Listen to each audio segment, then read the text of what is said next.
Ora, cá está, a segunda parte deste programa. É incrível como é que tudo mudou. O que é que estamos a fazer? Estamos a experimentar novas formas de captar público, novos públicos que gostam da diferença e gostam que o apresentador, numa primeira parte, esteja vestido de uma outra maneira, que sei lá, inclusivamente cortei o cabelo. Como é que isto é possível? Só está ao alcance de muito poucos, é verdade. O terapeuta Carlos Florencio é convidado desta segunda parte. Obrigado, Carlos. Obrigado. Sei que és de São Paulo, mas vens muitas vezes a Portugal. Vem, já há alguns Fazer o quê, bons anos. Carlos? Tens aí alguém? Não. Já te apaixonaste aqui em Portugal? Não entendi. Se já te apaixonaste em Portugal? Se eu já me apaixonei, eu me apaixonei por Portugal. Por Portugal. É melhor. Isso é Gosto melhor. muito de Portugal, acho que é um lugar especial. Como é que é São Paulo? São Paulo também tem seu ponto especial, mas é uma grande metrópole, né?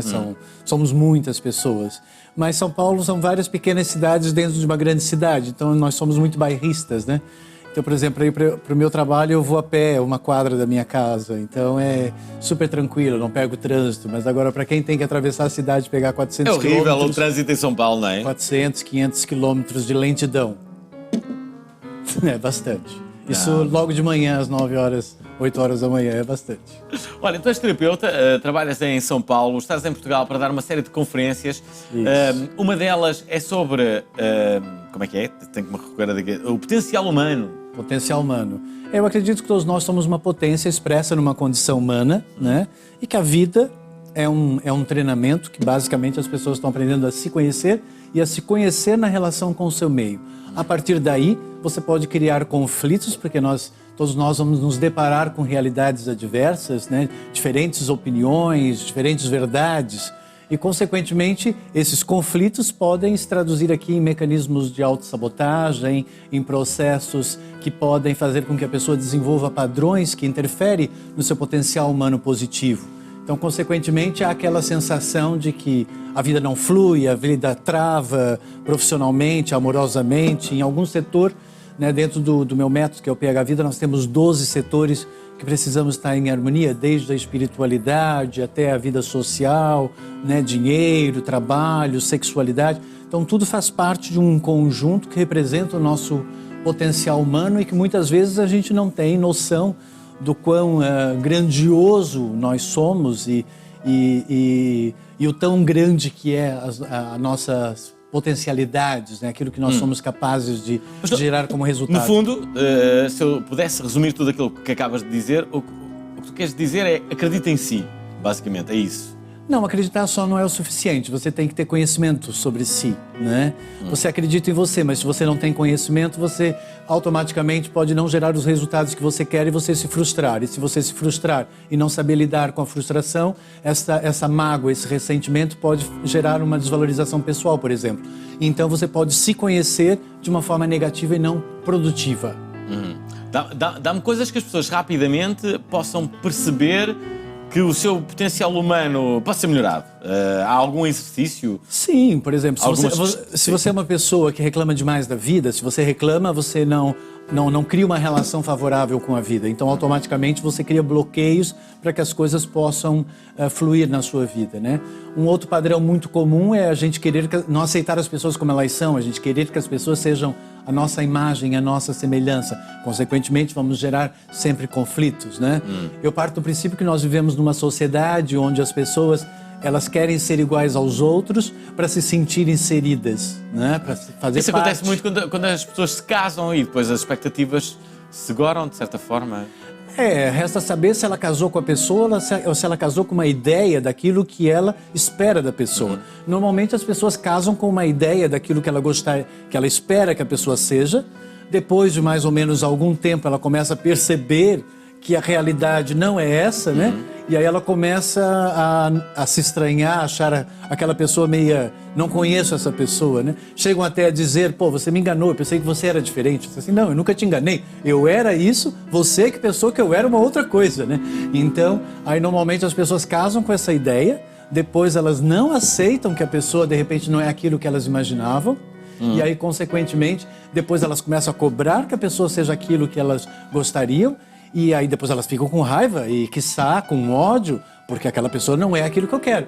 Então, isso com certeza gera inúmeros conflitos nos relacionamentos, porque as pessoas não aprendem a conhecer a pessoa, mas sim ela quer conhecer ela no outro. De acordo? Bom, sim, acho que estou a entender mais ou menos. De qualquer das formas, nós temos aqui um vídeo para passar, é isto. Isso aí, você sabe o que é tabu?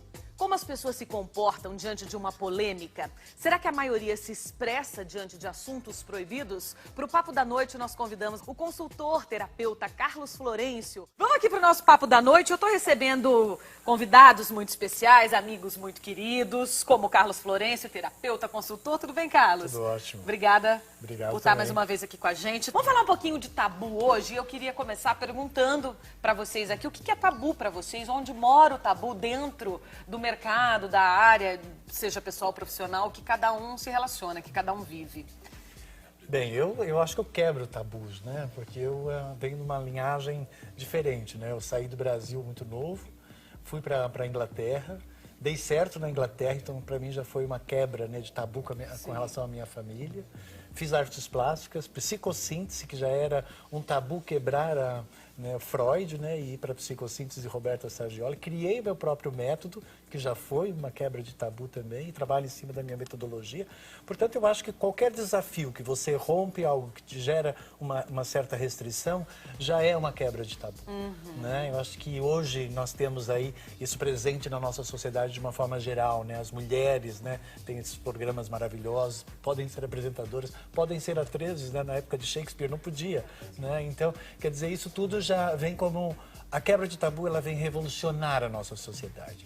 E eu acho que é isso que é importante, que estejamos sempre prontos a desbravar as limitações que nós mesmos criamos, né? Ora, cá está, temos aqui um terapeuta em estúdio, é brasileiro, chama-se Carlos Florencio e vai dar uma série de conferências em Portugal. Uma das conferências vai ser em Lisboa, foi esta que tu acabas de falar, sobre o potencial humano, mas vais dar uma outra sobre autocura. Autocura e o poder da essência no Funchal. Mas como é que é isso da 15 dias autocura? no Funchal, depois 15 dias aqui em Lisboa. Autocura. Eu parto do princípio... O que é a autocura? É você conseguir perceber quais tipos de comportamento, atitude, formas de ser e de estar que possam estar criando aqui conflitos na sua vida, né? A doença não necessariamente é uma doença, uma patologia, uma doença física. Essa doença ela pode ser um conflito que você tem num relacionamento a dois, na família, né? Então, tudo que gere peso e mal-estar, que faça você estar mal, significa que você já está doente naquele setor da sua vida, né? E há uma tendência de repetir esses padrões. E a repetição desses padrões psicossomático, né, pode criar aqui as doenças psicossomáticas, no caso. Né? Ok, é de doenças psicossomáticas que estás a falar quando falas da autocura. Da autocura nós vamos falar sobre comportamento, atitude, forma de pensar, de sentir, vamos falar dos processos psicossomáticos, ou seja, e também todo um trabalho de meditação, reflexão, né, para que a pessoa rompa e elimine do seu interior essas energias que podem contribuir para esses bloqueios e também para as doenças. Né? Como é que se vê que uma pessoa tem uma energia negativa?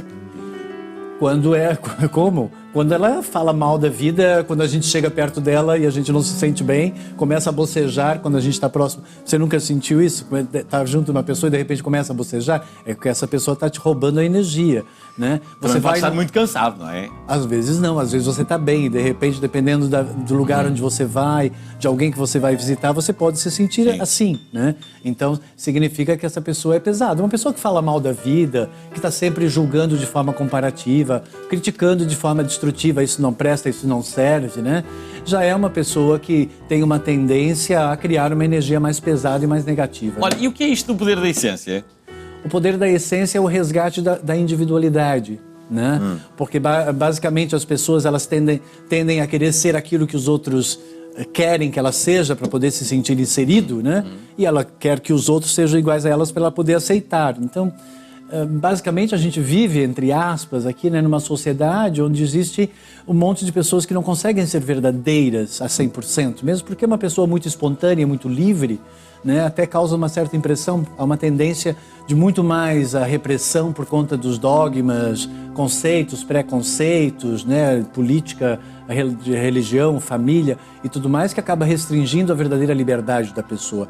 Então, o resgate da essência seria resgatar a sua individualidade diferente, né? Singular, incomparável, né? E você, de fato, conseguir perceber que a partir daí, pela essa diferença, onde não existe outra pessoa igual a você, você conseguir desenvolver o melhor do seu potencial. Olha, vamos ver aqui outro vídeo neste programa. Isso não está trazendo um pouco de dificuldade para as relações sexuais? Qual é a maior queixa de quem te procura? O que você acha que hoje é o maior desafio? Porque todo mundo diz assim, o sexo não é importante. E quando termina o casamento diz, acabou o sexo, então tivemos que acabar o casamento. É a rotina. O grande problema é os relacionamentos, eles caem numa rotina e você para de imaginar com o teu parceiro e aí você perde, consequentemente, aquele despertar daquele Se a mulher fogo, imaginar, né? com o Tiago ali, com o médico do Clube das Mulheres, e estiver com o marido dela, isso é uma traição? Claro que é. Com certeza, né? Existe o ato da traição. Agora, no momento que você imagina com uma outra pessoa, você já está fazendo um ato de traição. Entende? Agora, já é um movimento que você faz. E aí o movimento é direcionado para uma outra pessoa que não aquela que deveria se destinar. Então já é considerado um ato de traição. Não é um ato, não é um fato. A pessoa não vai lá e não vai transar com uma outra pessoa. Mas ela pode, no imaginário, ela pode fazer o que ela quiser e quanto a isso ninguém pode controlar. Carlos Florencio, convidado de hoje, é terapeuta, está aqui para falar de outras coisas, entre as quais uma que é sobre fetiches. Se interessa a todos, não é? Vou falar sobre fetiches? Eu não sabia. Podes falar sobre fetiches sexuais, mas também posso falar sobre fetiches. Vamos lá, falar sobre fetiches sexuais. Eu gosto. Que fetiches sexuais é que estão mais em moda agora? Tem moda? Uma altura que era pés. Nos anos 80 as pessoas adoravam pés, não sei se continuam. Bem, eu acho que agora a gente está transitando do fetiche dos seios grandes, né? Todo mundo colocando silicone nos seios, não é? É verdade. Aí agora está todo mundo tirando o silicone dos seios porque diz que engorda demais um seio muito grande, né? Então imagina os fetiches que tem por aí. Eu acho que para nós, né? Para quem gosta do sexo em si, eu acho que não é o fetiche que faz você, é o seu imaginativo. Eu acho que a sua capacidade de imaginar é que desperta o seu interesse sexual, né? Os padres, por exemplo, eles controlam o fetiche sexual deles não imaginando. Porque se eu imaginar é que desperta a vontade de. Aliás, o que eu ouvi dizer é que eles normalmente até nem imaginam, põem em prática.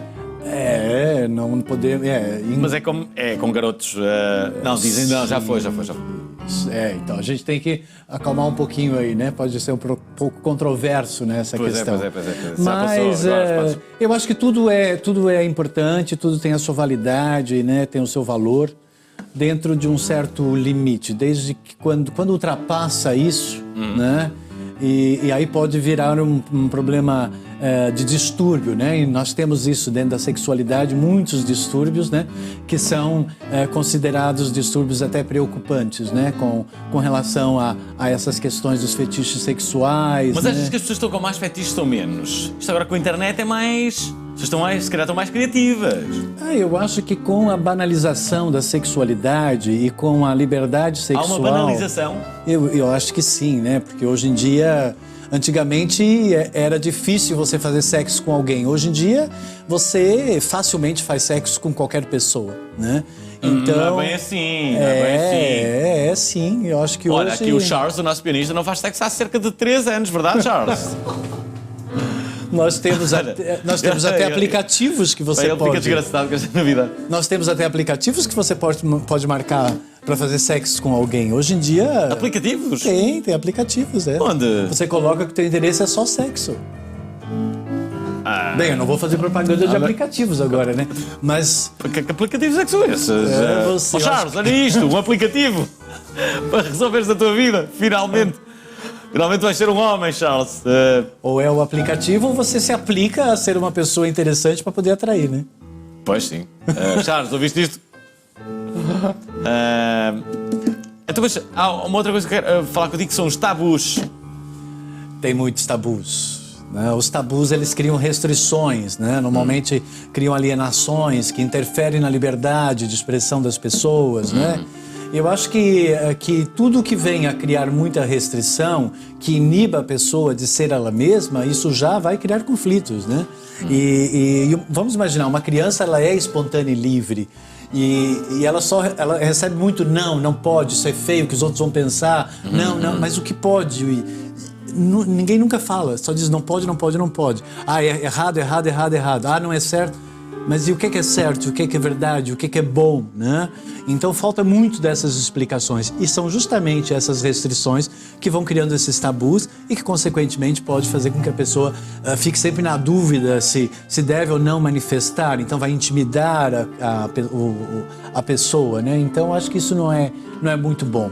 Todo conceito, vai virar preconceito amanhã, né? Porque tudo aquilo que eu conceituo hoje como uma verdade, amanhã vai virar um preconceito, né? E provavelmente depois da manhã vai virar um tabu, né?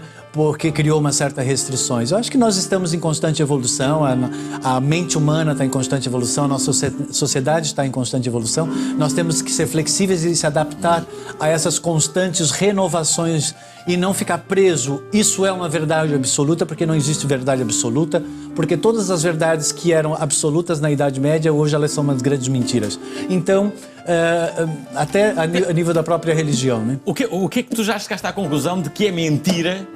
O que é que já chegaste à conclusão, daquilo que estudas, que é verdade? Cada um de nós temos a nossa própria verdade. A minha verdade é tudo aquilo que eu acredito, que eu acho que é o meu certo, né? Mas isso é meu, pode não ser a sua verdade. E aquilo que tu já percebes que é mentira, que não resulta? Aquilo que é mentira. Uma pessoa, por exemplo, que está decepcionada, que está magoada, que está com raiva e está com ódio, é uma pessoa que vive na mentira. Porque eu só tenho raiva, ódio, decepção, mágoa, daquilo que eu esperava que era para ser e não foi. Portanto, eu valorizava a ilusão, né? Então isso para mim é que é a falta de verdade. A falta de verdade é você valorizar uma ilusão e se decepcionar com ela e depois ficar com raiva porque não aceita que ela não é a sua verdade. Notaste diferenças entre portugueses e brasileiros no seu comportamento, nos seus valores? Sempre existem diferenças, como no próprio Brasil, se você viajar do norte para o sul, claro, nós vamos encontrar, o país é muito grande, na Inglaterra também, eu já atuei muito tempo, também a gente vai sempre encontrar, mas em todas as nações, em todo ser humano, todo mundo está querendo estar feliz e todo mundo está querendo amar, ser amado, isso é em todo lado, né? E há aqueles que realmente não querem nada disso, que se fecham, ficam na sua solidão, só reclamando da vida e, consequentemente, claro, só vão atrair pessoas que estão na mesma frequência vibratória aí, né? Bom, não é o nosso caso, nós atraímos boas pessoas, a energia positiva. Queremos agradecer, Ricardo, por teres vindo. Para todos aqueles que estão a ver este programa, saibam que há uma página de Facebook. Sim, é Carlos Florencio Oficial, Carlos Florencio Oficial, né? É só procurar lá. Carlos Florencio, eu tenho muitos vídeos na internet, tem um programa na rádio, né? Agora eu tô de férias, vim pra cá, mas... Tem um programa em que rádio? Na Rádio Mundial, que é da rede CBS. Aí nós são várias rádios, eu tô na Mundial e também na Rede tens Brasil. Uma rubrica semanal, como é que é? Não, é toda semana. E na Rede Brasil também, eu participo de conteúdo, né? Tudo quanto é conteúdo que precisa de uma visão um pouco mais técnica de como lidar com suas mágoas, com os tabus, eu vou lá e falo com a propriedade devida, né? Muito bem, não temos mais tempo, sabes, Ricardo? Mas foi bom, foi agradável. Foi agradável. Não foi? Foi agradável, pessoal. Foi uma segunda parte agradável. Carlos Florencio, a convidada de hoje, ele é terapeuta. Eu acho que já me engano no teu nome uma ou duas vezes. Só uma vez. Só uma vez? Eu sou muito quê? Você me chamou de alguma coisa? Ricardo. Enfim, mas Carlos Florencio, terapeuta, obrigado por teres vindo. Obrigado também pela oportunidade. Boa viagem até São Paulo. Obrigado. Espero que divirtas em Portugal. Sempre. Os portugueses são fixes, sabes? São, eu sei que são. Tu vais te divertir. Ótimo. Agora não te vais divertir mais neste programa porque acabou. Acabou este programa.